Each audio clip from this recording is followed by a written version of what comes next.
Hello guys, तो मैं आप लोग के सामने लेके आ गया हूँ नोरागामी सीजन 2 एपिसोड 11, जिसे मैं हिंदी में एक्सप्लेन करने वाला हूँ। तो जो लोग भी मेरे चैनल पर नए हैं तो प्लीज मेरे चैनल को सब्सक्राइब करें और बेल आइकन को प्रेस करें। मेरा इंस्टाग्राम पेज है तो उसे जाके फॉलो कर लीजिए, लिंक इन डिस्क्रिप्शन। साथ साथ फेसबुक और डिस्कॉर्ड पर भी। कैप कर लेते हैं पिछले एपिसोड का, जहाँ पर हमें ये बताया गया था कि हमारा याटो अब फंस चुका है एबिसु को बचाते बचाते, जहाँ पे एबिसु ने काफी अच्छी का यूज किया था, जिसकी वजह से याटो तो नहीं निकल पाया, लेकिन वहाँ से एबिसु जरूर निकल गया।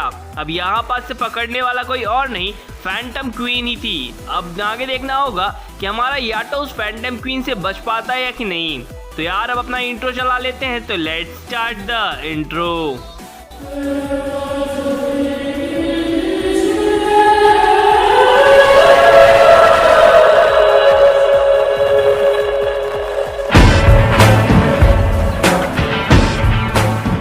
एपिसोड की स्टार्टिंग से हमें एक खूबसूरत जगह दिखाई जाती है, जहां पर हमारी बिशेमोन होती है और वो अपने रिगेलिया से बात कर रही होती हैं। काजुमा बताता है कि हम लोग उस सीन पर पहुंच चुके हैं जो कि पहली बार देखा गया था। एक और नई रिगेलिया को दिखाया जिसका नाम है आया। यहाँ पर हमें पता चलता है कि ये एक आर्मर है जो कि हमारे बिशपमोन के ऊपर लगी हुई है। पास से हमें दिखाया जाता है बिशपमोन को।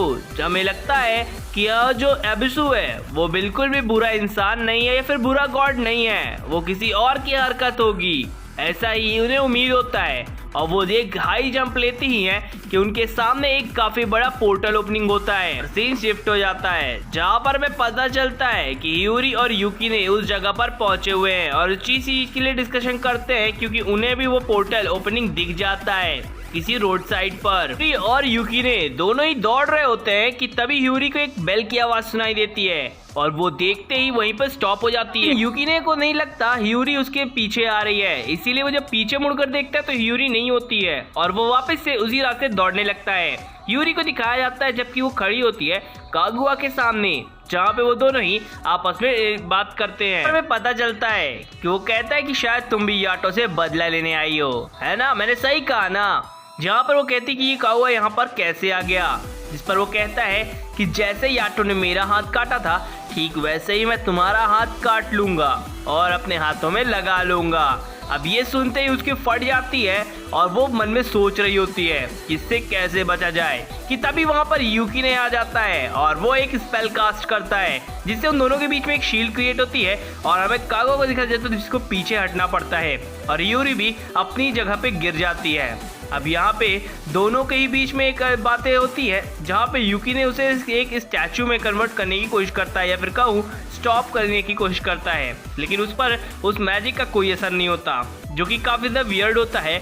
मुझे खुद नहीं समझ में आया कि और रिगेलियास पर उसका असर हो जाता है, लेकिन इस रिगेलिया पर पता नहीं क्यों। आपस में दिखाया जाता है कि दोनों ही आपस में जब अपने अपने स्पेल कास्ट करते हैं और उनके स्पेल जब टकराते हैं तो वो कैंसिल हो जाते हैं। अब ये चीज दोनों की पावर लेवल सेम है ऐसा दिखाने की कोशिश की गई थी। कागा बोलता है कि तुम काफी ज्यादा कमजोर हो और युकी ने कहता है कि नहीं, मैं काफी ज्यादा स्ट्रांग हूँ। तुमने पिछली बार देखी होगी जिस लड़ाई में मैंने तुम्हें काफी ज्यादा मात दी थी, क्योंकि बहस में कागा को फायदा हो रहा था, क्योंकि कागा कहता है कि इस वक्त अब वो नोरा के साथ काम कर रहा है, यानी कि याटो, और अब वो तुम्हारा यूज नहीं करता।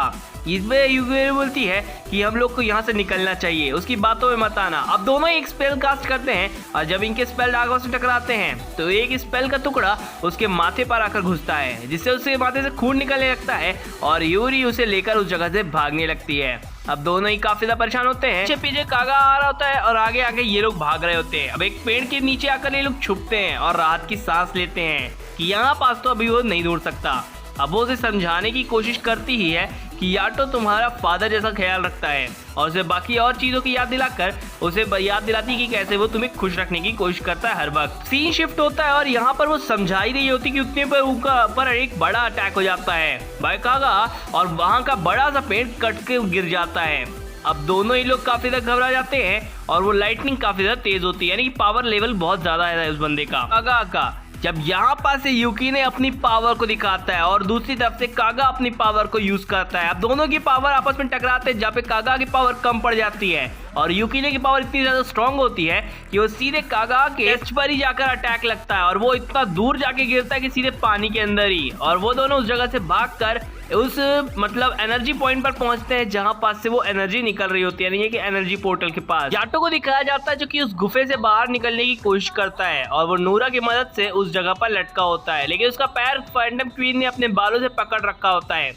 अब वो हंसता है और उस जगह से कैसे भी करके छूटने की कोशिश करता है, लेकिन वो बाल उसे नीचे की तरफ खींच के ले जाते हैं। बाद हमें दिखाया जाता है कि वो एक किताब पढ़ रहे हैं, उस पर एक नाम लिखा होता है और वो नाम का मतलब पूछते हैं। वो बताता है कि ये नाम फैंटम क्वीन को दर्शाता है, जिस पर वो कहते हैं कि तो फिर मेरे नाम का क्या मतलब है, वैसे भी मेरे मदर फादर ने मुझे छोड़ ही दिया है। और ये कहते ही सीन कट होता है। बिशपमॉन उस जगह पर आ जाती हैं और हाल चाल पूछती है एबिसू का, जहाँ पे एबिसू बताता है कि मैं तो बच गया, याटो को जल्द से जल्द बचाओ, और वैसे भी याटो अंडरवर्ल्ड में छुपा हुआ है। अब वहाँ पास से उसका सामना फैंटम क्वीन से हो रहा है कि उतने में यूकीने और ह्यूरी दोनों ही उस जगह पर पहुंच जाते हैं। तो जिस जगह से आया था वो एक पोर्टल था और वो एक शायद डार्क पोर्टल है अंडरवर्ल्ड जाने के लिए और आने के लिए, लेकिन अब वो पोर्टल भी धीरे धीरे छोटा होने लगता है। अब ये सारी इन्फॉर्मेशन वो उसे दे ही रहे होते हैं कि उतने में ही वो पोर्टल छोटा हो जाता है और ह्यूरी और यूकीने जब उस तक पहुंचते हैं तो वो काफी ज्यादा छोटा हो चुका और खत्म हो चुका था। अब फैंटम वर्ल्ड में दिखाया जाता है यहाँ पे फैंटम क्वीन अपने बालों को अपनी तरफ खींच रही होती है, लेकिन खींचती है तो सिर्फ याटो का चप्पल उस जगह पर आता है, जिस बात से उसे काफी ज्यादा गुस्सा आता है और वो जोरदार चिल्लाती है और अपने बालों को उसे लेने के लिए भेज देती है, यानी कि याटो को लेने के लिए। याटो काफी ज्यादा जख्मी होता है, जहाँ पे 1983 की जैसे नोरा अपने कपड़े फाड़ते हुए उस पर मलहम पट्टी करती है। वहाँ पर नोरा कहती है कि मैं ही तुम्हें बचा लूंगी, जिसके बाद दोनों ही आपस में बात करते हैं और वो फ्लैशबैक दिखाए जाते हैं। शायद ये इसकी बहन है नोरा ही और वो उसके साथ रहना चाह सकता था, लेकिन अभी उसे यूकीने और ह्यूरी के पास जाना है, इसलिए वो हिम्मत करके उसे एक टूल में कन्वर्ट करता है और अपने आप हिम्मत करता है खड़े होने की और उस जगह से निकलने ही वाला होता है कि तभी उसकी गर्दन पर एक जबरदस्त बाल पकड़कर खींचने लगता है। तक तो हमारी नोरा भी कैद हो चुकी थी। यूकीने और ह्यूरी को दिखाया जाता है जो कि उस पोर्टल के पास खड़े होते हैं और एबिसू की बात सुनते कि उतने में ही वहाँ पर डाइगोकू अपनी लॉर्ड ऑफ प्रॉपर्टी के साथ वहाँ पर आ जाता है। अब वहाँ पर से आते देख बिशपमॉन भी कहती है कि अब हमें कुछ न कुछ करना ही होगा। यूकीने एक बार हेल्प मांगता है कि आप मेरी हेल्प कीजिए मेरे मास्टर को बचाने के लिए, तक तो मुझे भी लेकर चलिए, मैं भी आपकी हेल्प करना चाहता हूँ, लेकिन सभी लोग मना कर देते हैं। और यहाँ पर से काजुमा की तरफ दिखाया जाता है, जहाँ पे काजुमा भी काफी ज्यादा हिम्मती दिखाया गया है, जहाँ पे लॉर्ड ऑफ प्रॉपर्टी बताती है कि तुम वहाँ नहीं जा सकते हो और उसका कारण ये है कि तुम्हारा मास्टर तुम्हारे साथ नहीं है। अगर तुम ऐसा करते हो तो तुम एक टूल में कन्वर्ट नहीं हो पाओगे। खैर, अब यहाँ पास से वो अब एक स्पेल कास्ट करती है जिससे वो फैंटम वर्ल्ड का रास्ता खुल जाता है कुछ समय के लिए, जिस पर अब बिशपमॉन जंप कर जाती है और उनका बिशपमॉन का एक और रिगैलिया प्रॉपर्टी को पीछे की तरफ धकेलता है, जिससे वो उसके चपेट पे ना जाए। बिशपमॉन को दिखाया जाता है जो कि नीचे की तरफ जा रही होती है कि एक नई रिगैलिया पर ऐसा एहसास होता है जैसे उसके बम पे बम चिकी बम किया हो किसी ने। और काजुमा को दिखाया जाता है जो कि सोच में पड़ा होता है कि वहां पर एक और फैंटम आता है जिसे बिशपमॉन अपनी पावर के साथ खत्म कर देती है और लैंड करती है सीधे पानी वाली जगह पर, जहाँ पे मतलब एक अलग ही लुक सीन चल रहा था स्लो मोशन में। खैर, अब वो धीरे धीरे बढ़ना चालू करती हैं। अब ये पोर्टल भी धीरे धीरे छोटा होने लगता है। अब यहाँ में दिखाया जाता है कि फैंटम क्वीन के कब्जे में अब पूरी तरह से हमारा याटो आ चुका है कि तभी वहाँ पे पूरा गर्दा उड़ जाता है, अब मार लाठी भूसा उड़ाई दे वाली कहानी हो जाती है।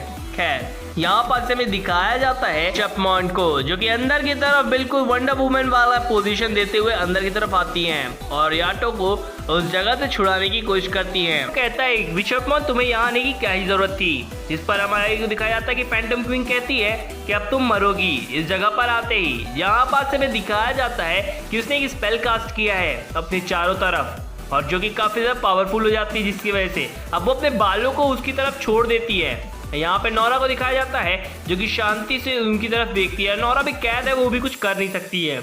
यहाँ पास बिशपमॉन की तरफ दिखाया जाता है जो कि उन अटैक्स को डॉज करती है। बिशपमॉन के दोनों ही रिगैलियास की फटे में होती है क्योंकि दोनों ही स्ट्रॉन्गेस्ट हैं, फिर भी उनकी फटे में है। खैर, यहाँ पास से वो फाइट करते हैं और आपस में डॉज कर रही होती है बिशपमॉन, जहाँ पे एक सेकंड तो ऐसा आता है, ऐसा लगता है कि बिशपमॉन फंस गई, लेकिन याटो को वो याद दिलाने की कोशिश करती हैं, बाहर तुम्हारा कोई इंतजार कर रहा है, तुम्हें तो जल्द से जल्द छूटना ही होगा। बिशपमॉन उसको अपने हाथों से पकड़ लेती है, यानी कि फैंटम क्वीन के हेड बाल को। अब यहाँ पास याटो भी खुद को छुड़ाने की काफी बार कोशिश करता है, साथ ही साथ नोरा को भी। अब यहाँ पास हमें पता चलता है कि उसके बाल को अपनी तरफ खींचते हुए उसका सर पकड़ लेती हैं काजुमा ये देखकर काफी ज्यादा खुश हो जाता है और एक्साइटेड भी। अब यहाँ पे उसे मतलब धोबी पछाड़ वाला पटक देती है उसका सर, और वो अपने सर को उठाने की कोशिश करती है। अब ये चीज़ काफ़ी ज़्यादा वियर्ड थी, मतलब एक 7 गॉड्स के सामने ऐसा कर पाना मतलब काफ़ी बड़ी बात है। याटो को याद आता है कि वो कैसे यूरी और बाकी सभी के साथ एंजॉय कर रहा था, जिसके बाद वो अपने आप को छुड़ाने की और भी ज़्यादा कोशिश करने लगता है। सीन शिफ्ट होता है और ऊपर की तरफ दिखाया जाता है तो वो पोर्टल बंद होता है पूरी तरह से। अब वो पोर्टल जब हमारी प्लॉट ऑफ प्रॉपर्टी उसे ओपन करती है, एक बार फिर से वो पोर्टल काफी जोरदार ओपन हो जाता है, ज्यादा लंबे समय तक ओपन नहीं रहेगा। अब यहाँ पास में दिखाया जाता है रेगालिया को, जो कि सभी लोग इस चीज को देखते हैं और काफी ज्यादा परेशान होते हैं, क्योंकि वो पोर्टल अब फिर से एक बार छोटा होने लगता है। जहाँ पास में पता चलता है कि एबिसु की आंख खुल चुकी है और वो बताने की कोशिश करता है कि उतने में सभी के सभी लोग उसके पास पहुंचते हैं और वो बताते हैं कि अंडरवर्ल्ड का रास्ता खोला जा सकता है, लेकिन उसके लिए हमें एक ह्यूमन की जरूरत होगी। मुझे लगता है कि वो लोग यूरी को उस जगह पर छोड़ देंगे एज अ फैंटम क्वीन के पास, और वो याटो को बचा लेंगे। मुझे ऐसा लगता है आगे एपिसोड में क्या होगा वो तो आपको देखने में भी पता चलेगा। अब वो ह्यूमन की बात किया है और ह्यूरी की तरफ ये सीन देखते ही दम तोड़ देता है। गाइस, अगर आपको मेरी एक्सप्लेनेशन अच्छी लगी हो तो प्लीज इस चैनल को सब्सक्राइब कर देना। Thank you.